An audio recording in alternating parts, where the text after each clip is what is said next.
जय हिंद दोस्तों, मैं हूं आपका दोस्त चेतन विस्पुते। दोस्तों, आज के इस वीडियो में हम लोग डिस्कस करने वाले हैं रिलेटिव की डेफिनेशन को और साथ ही में केस लॉ को भी डिस्कस करेंगे ताकि जो कंफ्यूजन्स है वो रिमूव हो जाए। यहाँ पर सबसे बड़ा कंफ्यूजन ये होता है, हो सकता है as per income tax law आप किसी के रिलेटिव हो बट वो पर्सन आपका रिलेटिव नहीं है, वैसा हो सकता है। सो आइए देखते हैं हमारा केस लॉ क्या कहता है। इसको मैं प्रेजेंटेशन मोड में लेके आता हूं ताकि आपको इजीली मैं समझा पाऊं। So gift received by an individual from HUF is taxable. अब इस केस लॉ को हम डिस्कस करेंगे तब आपको और डिटेल में पता चलेगा कि कौन से पर्सन जो होते हैं वो हमारे लिए रिलेटिव है बट उसके लिए हम रिलेटिव नहीं है।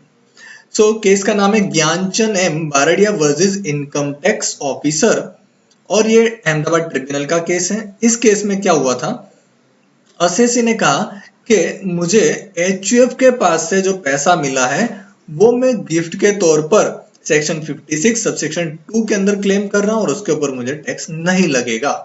बट असेसिंग ऑफिसर ने क्या किया, असेसिंग ऑफिसर ने कहा कि भाई सेक्शन 56 सबसेक्शन 2 के जो एक्सप्लेनेशंस दिए हैं, एक्सप्लेनेशन ई, वहां पर रिलेटिव की डेफिनेशन में डोनर में जो दे रहा है, गिफ्ट दे रहा है, वहां पर एचयूएफ कवर नहीं होता है, इसलिए आपको इसका एग्जेम्पशन नहीं मिलेगा और ये जो अमाउंट है आप जो क्लेम कर रहे हो उसके ऊपर आपको टैक्स पे करना पड़ेगा।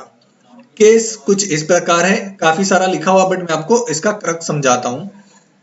सो एचयूएफ की तरफ से असेसी को मिला था 1 करोड़ और 2 lakh by way of banking channel only. उन्होंने ऐसा नहीं कि कैश में किया था, अगर कैश में भी किया है तो यहाँ पर सेक्शन 269 एसएस वो सब लग जाता, क्योंकि गिफ्ट में से तो ये है ही नहीं। अगर किस तरह से नहीं है वो हम आगे डिस्कस करेंगे। सो असेसी ने कहा कि पूरा का पूरा पैसा मुझे गिफ्ट के तौर पर मिला है एचयूएफ की तरफ से, क्योंकि एचयूएफ में जो लोग हैं वो तो सारे मेरे घर के ही है और वो सारे लोग जो है वो रिलेटिव की डेफिनेशन में कवर होते हैं, वैसा असेसी ने कहा। फिर उसके बाद में ट्राइब्यूनल ने क्या कहा, ट्राइब्यूनल ने कहा कि भाई ये जो फेवर था ट्राइब्यूनल का, सॉरी जो जजमेंट था ट्राइब्यूनल का, वो जो था वो आया रेवेन्यू के फेवर में, ओसीसी के फेवर में नहीं आया। और ट्रिब्यूनल ने कहा member of an HUF or its relative.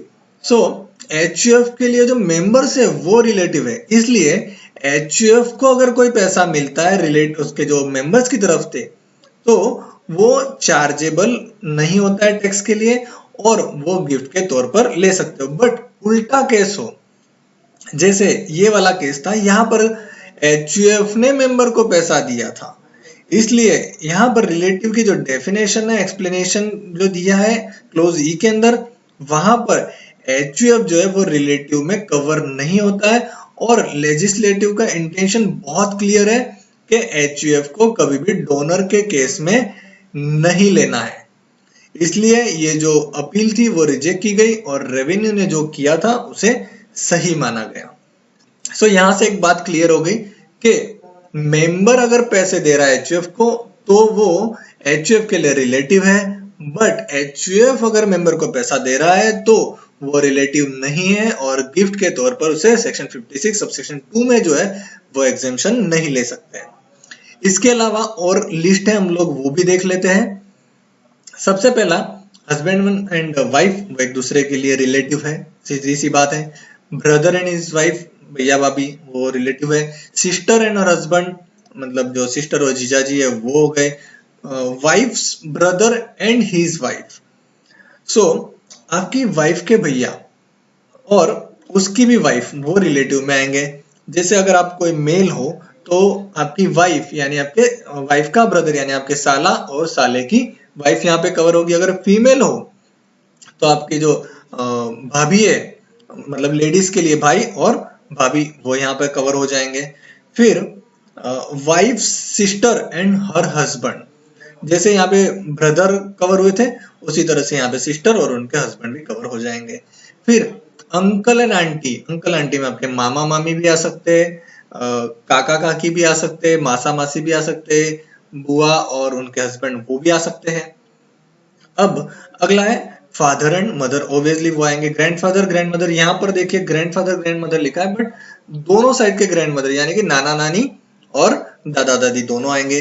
Sun and his wife यानी आपके जो बेटा होगा, और यानी आपकी बेटे की वाइफ यानी कि जो क्या कहते हैं उसे, बहू, वो भी आ जाएगी। मुझे बहू ना अभी तक है नहीं, इसलिए मैं जल्दी याद नहीं आया।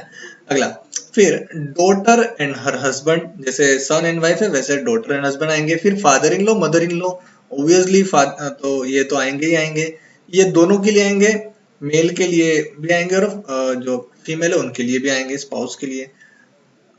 फिर grandfather in law and grand mother in law, यहाँ पर भी दोनों साइड के आएंगे, जैसे नाना नानी और दादा दादी। सो ये सारे लोग आ गए। अब यहाँ पर देखिए कुछ चीजें समझने वाली हैं, जैसे अंकल आंटी ये आपके रिलेटिव हो गए, यानी कि अगर आप अंकल आंटी के पास से पैसे लेते हो तो आप गिफ्ट के तौर पर सेक्शन 56 सबसेक्शन 2 क्लिक के अंदर उसे एग्जेम्पशन के तौर पे ले सकते हो, एक गिफ्ट मिला है। बट आप आपके अंकल आंटी को दोगे तो अंकल आंटी के लिए वो गिफ्ट नहीं माना जाएगा, उनको टैक्स लगेगा। क्योंकि यहाँ पे देखिए भाई का बेटा कहीं पे कवर हो रहा है, नहीं हो रहा है। सो अंकल आंटी के लिए हम रिलेटिव नहीं है, बट हमारे लिए वो रिलेटिव है। वैसा ही अगर आप कॉम्बिनेशन यहाँ पे और देखने जाओ तो वो भी हो सकता है, जैसे father in law and mother in law, sorry father in नहीं, ये तो नहीं है, ये वाले grand father in and grand father in law, इस केस में भी हो सकता है इनके लिए हम रिलेटिव हैं।